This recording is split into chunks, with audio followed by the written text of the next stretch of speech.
Have you ever asked yourself, why do I care so much about what others think? Or what if I could live my life without the constant fear of judgment? Imagine living a life where you no longer feel trapped by the expectations of others, a life where you are truly free to be yourself. Does such a life feel like a distant dream, or could it be closer than you think? What if the secret to happiness lies not in seeking approval, but in embracing the courage to be disliked? Welcome to the transformative world of the courage to be disliked, a profound dialogue that challenges everything you thought you knew about happiness, relationships, and self-worth. Are you ready to question your assumptions and embark on a journey toward true freedom? Introduction to a New Perspective. This book unfolds as a Socratic dialogue between a wise philosopher and a skeptical young man, exploring the principles of Adlerian psychology, an approach developed by Austrian psychologist Alfred Adler. Unlike Freud's focus on past traumas or Jung's emphasis on the unconscious, Adlerian psychology centers on the idea that we are responsible for shaping our lives, not our past, not our environment, but us. Through a series of conversations, the philosopher dismantles the young man's deeply held beliefs about happiness, relationships, and self-worth, offering a radical yet liberating perspective on life. You are not determined by your past. One of the book's foundational ideas is that our past does not determine our present or future.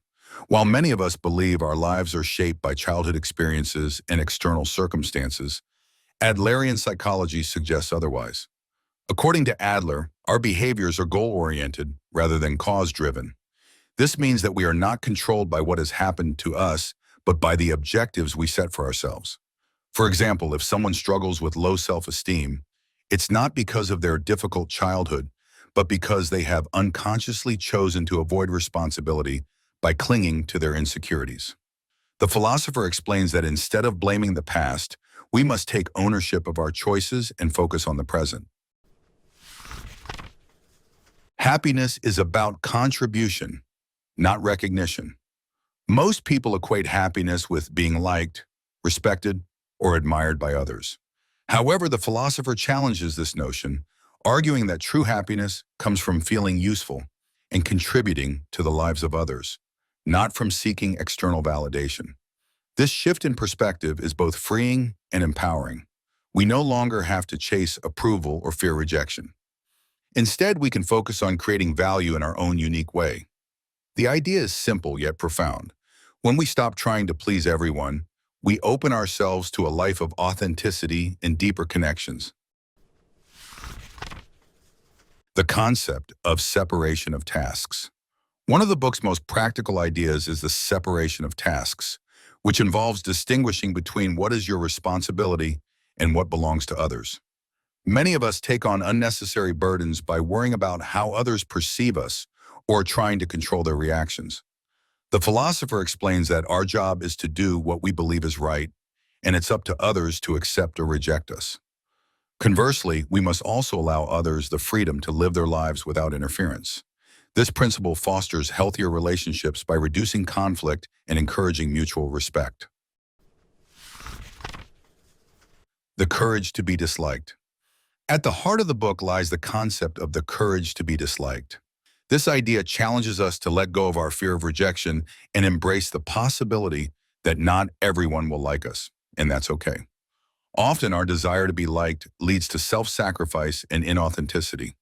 We prioritize pleasing others over pursuing our own goals, and in doing so, we lose sight of who we really are. The philosopher emphasizes that being disliked is not inherently bad.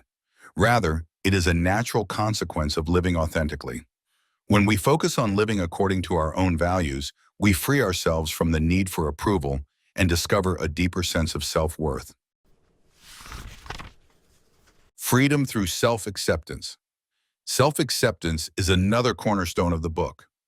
Many of us live with a constant sense of inadequacy, comparing ourselves to others and feeling we are not enough. The philosopher argues that this mindset stems from a mistaken belief that we must prove our worth to others. In reality, every person is inherently valuable, regardless of their achievements or status. By accepting ourselves as we are, we can stop striving for perfection and start appreciating the present moment. This mindset shift allows us to experience true freedom and peace. The role of community and relationships. While the book emphasizes personal responsibility, it also highlights the importance of community and relationships. Adlerian psychology views humans as inherently social beings whose happiness depends on their sense of belonging and contribution. However, the philosopher warns against codependent relationships where one person sacrifices their needs to please the other. Instead, he advocates for relationships based on mutual respect, equality, and shared goals. By fostering healthy connections, we can create a supportive environment that nurtures both individuality and community. Overcoming life's challenges.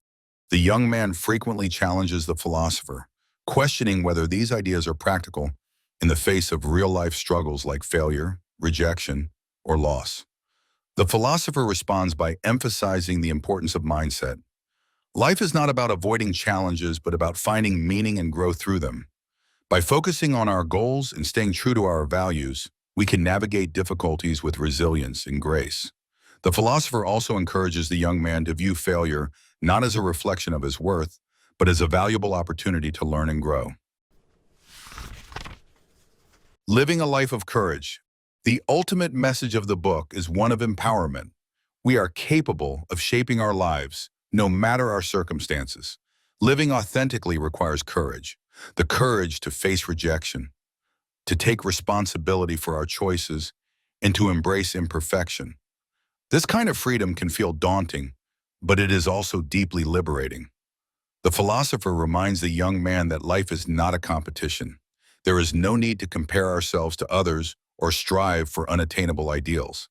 Instead, we can focus on what truly matters, living in alignment with our values and contributing to the world in our own unique way. So what do you think? Are you ready to embrace the courage to be disliked? Can you imagine a life where you no longer feel the need to chase approval or fear rejection? A life where you are free to be unapologetically yourself? What if happiness isn't about being liked, but about living authentically and contributing meaningfully? At the end of the day, isn't it worth asking, who am I really living for? Join us next time on BitBooks, where we explore more ideas that challenge, inspire, and transform. Until then, are you ready to take that first courageous step?